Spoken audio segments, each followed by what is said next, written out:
जय हिंद बच्चों। इस समय आप लोग महामना इंस्टीट्यूट के यूट्यूब चैनल से जुड़े हुए हैं और इस चैनल में मैं आप सबका स्वागत करता हूं। आज हम लोग class 9th physics Hindi medium NCERT book के चैप्टर 9 बल तथा गति के नियम यानी force and laws of motion के अभ्यास प्रश्न के अंतर्गत आज हम लोग क्वेश्चन नंबर 12 को देखेंगे। तो क्वेश्चन नंबर 12 नहीं बल्कि क्वेश्चन नंबर 15 आपको देखना है। देखिए क्वेश्चन नंबर 15 में दिया हुआ है एक वस्तु जिसका द्रव्यमान 1 किलोग्राम है। कोई वस्तु है और इस वस्तु का जो द्रव्यमान है द्रव्यमान यम, और ये आपको दिया गया है 1 किलोग्राम 10 मीटर पर सेकेंड की वेग से एक सीधी रेखा में चलते हुए विरामावस्था में रखे 5 किलोग्राम द्रव्यमान के एक लकड़ी के गुटके से टकराती है। देखिए एक लकड़ी का गुटका रखा हुआ है, तो इसका जो द्रव्यमान है इसका द्रव्यमान दिया गया है 1 किलोग्राम और इसका द्रव्यमान आपको दिया गया है 5 किलोग्राम। यानी एक वस्तु जिसका द्रव्यमान 1 किलोग्राम है 10 मीटर पर सेकेंड की वेग से 10 मीटर पर सेकेंड की वेग से यह वस्तु एक सीधी रेखा में चल रही है और सीधी रेखा में चलते हुए विरामावस्था में, ये विरामावस्था में है, तो विरामावस्था में रखे 5 किलोग्राम द्रव्यमान के एक लकड़ी के टुकड़े से, एक लकड़ी के गुटके से टकराती है और उसके बाद दोनों साथ साथ उसी दिशा में गति करते हैं। देखें दोनों टकराने के बाद साथ साथ एक ही दिशा में गति करने लगते हैं। यानी ये टुकड़ा आकर के इस गुटके से टकराता है और टकराने के बाद दोनों साथ साथ एक ही दिशा में गति करने लगते हैं। तो संघट्ट के पहले तथा बाद के संवेगों की गणना करना है। तो संघट्ट के पहले यानी टकराने के पहले का संवेग और टकराने के बाद का संवेग, इनकी गणना करनी है। फिर आपस में जुड़े हुए संयोजन के वेग की भी गणना कीजिए। जब ये दोनों टुकड़े आपस में जुड़ जाते हैं तो जुड़ने के बाद इनका संयुक्त वेग क्या होता है, ये आपसे पूछा जा रहा है। देखिए पहले पिंड के द्रव्यमान को हम m1 मान लेते हैं और इसके वेग को हम u1 मान लेते हैं। u1 की वैल्यू दी गई है 10 मीटर पर सेकेंड और दूसरी जो वस्तु है, दूसरे वस्तु के द्रव्यमान को हम m2 मान लेते हैं, ये 5 किलोग्राम है और इसके वेग को हम u2 मान लेते हैं और याद रखे रहिए ये विरामावस्था में है, यानी u2 की जो वैल्यू है वो 0 हो जाएगी। और देखिए एक बात और आपसे पूछा जा रहा था कि टकराने के बाद दोनों एक ही दिशा में गति करने लगते हैं। तो जब टकराने के बाद दोनों एक साथ एक ही दिशा में गति करने लगते हैं, दोनों आपस में जुड़ जाते हैं। तो जब दोनों आपस में जुड़ जाएंगे तो टकराने के बाद दोनों का वेग एक समान हो जाएगा। तो हम मान लेते हैं कि पहले का वेग v1 और दूसरे का वेग v2। टकराने के बाद दोनों का वेग एक समान हो जाता है और ये v हो जाएगा। तो सबसे पहले हम टकराने के बाद का वेग निकाल लेते हैं। तो चलिए देखते हैं। तो ये हो जाएगा टकराने के पहले का संवेग बराबर टकराने के बाद का संवेग। तो टकराने के पहले का संवेग m1u1 ये पहले वाले पिंड के लिए हो गया, और प्लस हो गया m2u2 ये दूसरे वाले पिंड के लिए हुआ। तो ये टकराने के बाद का संवेग रहा, और टकराने के बाद का संवेग m1 भी और प्लस हो जाएगा m2 भी, क्योंकि टकराने के बाद दोनों का जो वेग है या तो v1 v2 कर देते हैं और फिर इसकी वैल्यू हम रख देते हैं। चलिए देखें, m1 की वैल्यू 1 किलोग्राम है और u1 की वैल्यू है 10, प्लस m2 की वैल्यू 5 है लेकिन u2 का मान 0 है, इज इक्वल टू m1 की वैल्यू 10 है और v1 के जगह पे भी हो जाएगा, और प्लस m2 की m1 की वैल्यू 1 किलोग्राम है और v1 के जगह पे भी हो जाएगा, m2 की वैल्यू है 5 kg और v2 की वैल्यू भी हो जाएगी। ज़रा देखिए 1 × 10 ये 10 हो जाएगा और यहाँ पर 5 × 0 0 हो जाएगा, और ये 1v + 5v ये हो जाएगा 6v, यानी 10 = हो गया 6v, और यहाँ से v की वैल्यू अगर हम निकालें तो ये हो जाएगा 10/6। आप 2 से इसको कटा सकते हैं तो ये हो जाएगा 2 × 5 = 10 और 2 × 6। तो अब जो है आप 5 को 3 से डिवाइड कर दीजिए। तो जब आप 5 को 3 से डिवाइड कर देंगे तो ये जो है डिवाइड कर देंगे तो 1.666 आएगा, यानी यहाँ इसको हम 1.6 और ये लास्ट वाला 6 जो है 5 से बड़ा नंबर है तो उसको 1 मानकर इसके पहले वाले में हम ऐड कर देंगे तो ये हो जाएगा 1.67 मीटर पर सेकेंड। तो ये जानते हैं ये टकराने के बाद का वेग निकला है। तो अब आपसे लेकिन इसके पहले क्या पूछा जा रहा था, टकराने के पहले संघट्ट का मतलब होता है टकराने, तो संघट्ट के पहले तथा बाद का कुल संवेग। तो देखिए हम मान लेते हैं कि संघट्ट के पहले का संवेग p1 है, तो p1 की वैल्यू निकालने के लिए m1u1 और प्लस हो जाएगा m2u2, यानी पहले पिंड का संवेग धन दूसरे पिंड का संवेग। तो देखें m1 की वैल्यू 1 है, u1 की वैल्यू 10 है, m2 की वैल्यू 5 है और u2 की वैल्यू 0 है। तो ये हो जाएगा 1 में 10 का मल्टीप्लाई कर देंगे 10 हो जाएगा और प्लस हो जाएगा 0, यानी ये हो जाएगा 10 किलोग्राम मीटर पर सेकेंड। तो ये टकराने के पहले का संवेग निकला। अब अगर टकराने के बाद का संवेग आप p2 निकालेंगे तो ये हो जाएगा m1v1 और प्लस हो जाएगा m2v2, क्योंकि टकराने से पहले का वेग u1 u2 था और टकराने के बाद का वेग v1 v2। तो m1 है 1 और v1 की जो वैल्यू है अभी हम लोग निकाले हैं ये 1.67 और फिर हो जाएगा प्लस m2 की वैल्यू 5 है और v2 की भी वैल्यू वही होगी 1.67।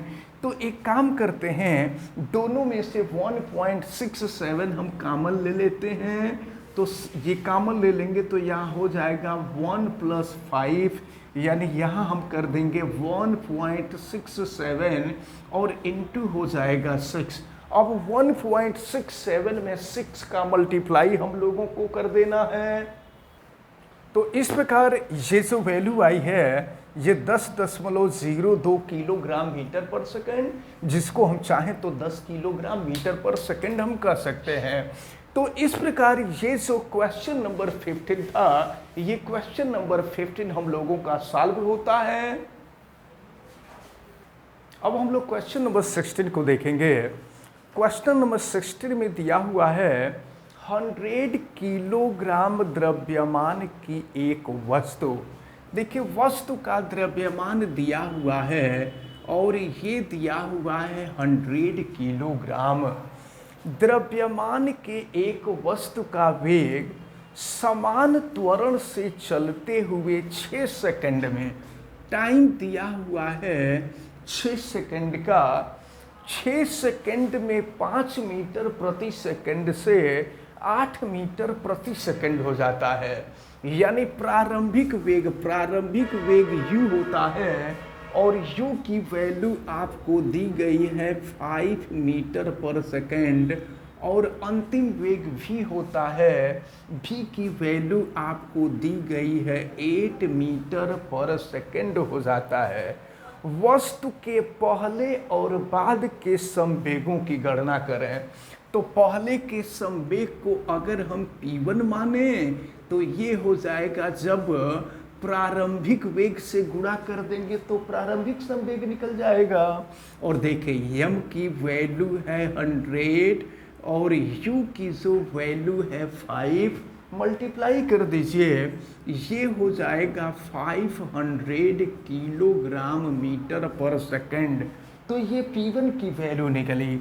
अब इसके बाद P2 यानी बाद का संवेग हम निकालें तो बाद का संवेग निकालेंगे तो बाद का वेग ले लेंगे, और फिर ये है 100 और v की जो वैल्यू आपको दी गई है वो है 8, तो ये हो जाएगा 800 किलोग्राम मीटर पर सेकंड।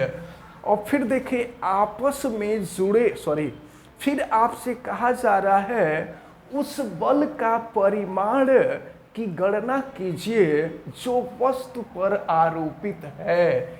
बल की गणना करने के लिए कहा जा रहा है। तो हमने देखा था गति के द्वितीय नियम में कि संवेग परिवर्तन का दर बल के बराबर होता है। तो संवेग परिवर्तन, संवेग में होने वाला परिवर्तन डेल्टा पी है और दर का मतलब समय होता है। तो ये संवेग परिवर्तन का दर बल के बराबर होता है, ये आपको बताया जा चुका है। और आपसे बल की वैल्यू पूछी जा रही है, तो देखें डेल्टा पी का मतलब हो जाएगा P2 माइनस P1। संवेग का परिवर्तन यानी बाद वाला संवेग ऋण पहले वाला संवेग और फिर हो जाएगा t। तो देखिए बाद का जो संवेग है वो 800 है और फिर P1 की जो वैल्यू है ये 500 है और t की वैल्यू आपको दी गई है 6। तो 800 में से 500 घटा देंगे तो ये हो जाएगा 300 और ये हो गया 6। तो 6 से इसको भाग दे दीजिए तो ये हो जाएगा 50 और बल है तो बल का मात्रक न्यूटन हो जाएगा। तो इस प्रकार ये क्वेश्चन नंबर जो 16 था ये कंप्लीट होता है। अब हम लोग क्वेश्चन नंबर 18 को देखेंगे। क्वेश्चन नंबर 18 में दिया हुआ है एक 10 केजी 10 केजी द्रव्यमान की घंटी। देखिए द्रव्यमान दिया हुआ है और ये आपको दिया हुआ है 10 केजी। एक 10 केजी द्रव्यमान की घंटी 80 सेंटीमीटर की ऊंचाई से फर्श पर गिरी। देखिए सपोज कीजिए ये घंटी है और ये घंटी जो है फर्श पर गिरी, ये फर्श है और 80 सेंटीमीटर की ऊंचाई से ये फर्श पर गिरी। तो ऊंचाई h का मान आपको दिया गया है 80 सेंटीमीटर। सेंटीमीटर को हम मीटर में कन्वर्ट कर लें तो सेंटीमीटर को मीटर में कन्वर्ट करने के लिए हम 100 से डिवाइड कर देंगे तो ये हो जाएगा आपका 80/100 और ये हो जाएगा 0.80 मीटर हो जाएगा। अब देखिए क्या पूछा जा रहा है, इस अवस्था में घंटी द्वारा फर्श पर स्थानांतरित संवेग की गणना करें। परिकलन में सरलता हेतु नीचे की ओर दिष्ट त्वरण यानी त्वरण g का मान आपको दिया हुआ है कि यह 10 मीटर पर सेकंड ले। तो जानते हैं आपसे प्रश्न में क्या पूछा जा रहा है कि जब घंटी आकर के फर्श से टकराई तो फर्श से टकराने के बाद फर्श से टकराने के बाद घंटी के द्वारा फर्श पर कितना संवेग स्थानांतरित हुआ। यानी हम लोग केवल यह देख लें कि यह घंटी किस वेग से टकराई, तो अगर फर्श से टकराने का वेग हमको मालूम हो जाएगा तो फिर हम संवेग निकाल लेंगे। तो देखें, जब कोई भी पिंड गिरता है ना, तो गिरते समय वह विरामावस्था से गिरता है। विरामावस्था से गिरता है यानी u की वैल्यू उसकी 0 हो जाएगी। और हम मान लेते हैं कि फर्श से टकराते समय घंटी का जो वेग था वह v था और h का मान आपको दिया ही है। तो अब हम लोग v square is equal to u square plus 2gh यानी गति के तृतीय समीकरण का हम लोग प्रयोग करेंगे गुरुत्वीय त्वरण के रूप में। तो अब देखिए, ये v की वैल्यू हम निकाल लेते हैं। v स्क्वायर, u का मान 0 है, प्लस 2g की वैल्यू 10 और h का जो मान है ये 0.80 है। तो फिर ये v square is equal to, ये तो 0 है, और फिर यहाँ हम देखें तो ये देखें ये 0.80 है, 10 का मल्टीप्लाई कर देंगे तो 8.0 हो जाएगा, और 8.0 का 2 में मल्टीप्लाई कर देंगे तो 16 हो जाएगा। यानी v square is equal to 16 हो गया। और v की वैल्यू निकालेंगे, स्क्वायर बराबर के दूसरे तरफ जाएगा तो अंडर रूट हो जाएगा। यानी v की वैल्यू हो जाएगी 4 मीटर पर सेकंड। मतलब क्या, जब ये घंटी आ करके फर्श से टकराएगी ना, तो टकराते समय घंटी का जो वेग होगा वो 4 मीटर पर सेकंड होगा। तो अब आपसे संवेग पूछा जा रहा है, तो P is equal to m into v हो जाएगा। तो P is equal to m की जो वैल्यू है 10 है और v की वैल्यू 4 है, तो ये हो जाएगा P is equal to 40, 10 into 4 40 हो जाएगा। ये हो गया किलोग्राम मीटर पर सेकंड। तो आपसे प्रश्न में यही पूछा जा रहा था कि जिस समय घंटी फर्श से टकराई, फर्श से टकराते समय घंटी के द्वारा फर्श पर कितना संवेग आरोपित हुआ, तो आरोपित संवेग 40 किलोग्राम मीटर पर सेकंड होगा। तो इस प्रकार ये जो चैप्टर था यानी चैप्टर 9 बल तथा गति के नियम के जितने न्यूमेरिकल थे, या ऐसे कह लीजिए कि अभ्यास प्रश्न में जितने भी प्रश्न थे सभी प्रश्न आपको बता दिए गए, और इसके साथ साथ ये चैप्टर भी आपका कंप्लीट होता है। तो हमें उम्मीद है कि ये जो दोनों क्वेश्चन आपको बताए गए हैं, ये दोनों क्वेश्चन आपको बहुत अच्छी तरह से समझ में आए होंगे। और दोनों नहीं बल्कि 3 क्वेश्चन आपको बताए गए, ये तीनों क्वेश्चन आपको अच्छी तरह से समझ में आए होंगे। आप वीडियो को लाइक ज़रूर कीजिए, और अगर आप चैनल पे नए हैं तो चैनल को सब्सक्राइब भी कर लीजिए। आप बेल आइकन को प्रेस भी करें तथा उसको ऑल पे कर दें, ताकि प्रतिदिन पढ़ने वाले वीडियो की सूचना आपको मिलती रहे। वीडियो को मैक्सिमम स्टूडेंट तक शेयर करें, और अगर किसी प्रकार की कोई दिक्कत समझ में आती है तो आप हमें कमेंट करके ज़रूर बताएं। आप सभी लोगों का बहुत बहुत धन्यवाद। जय हिंद।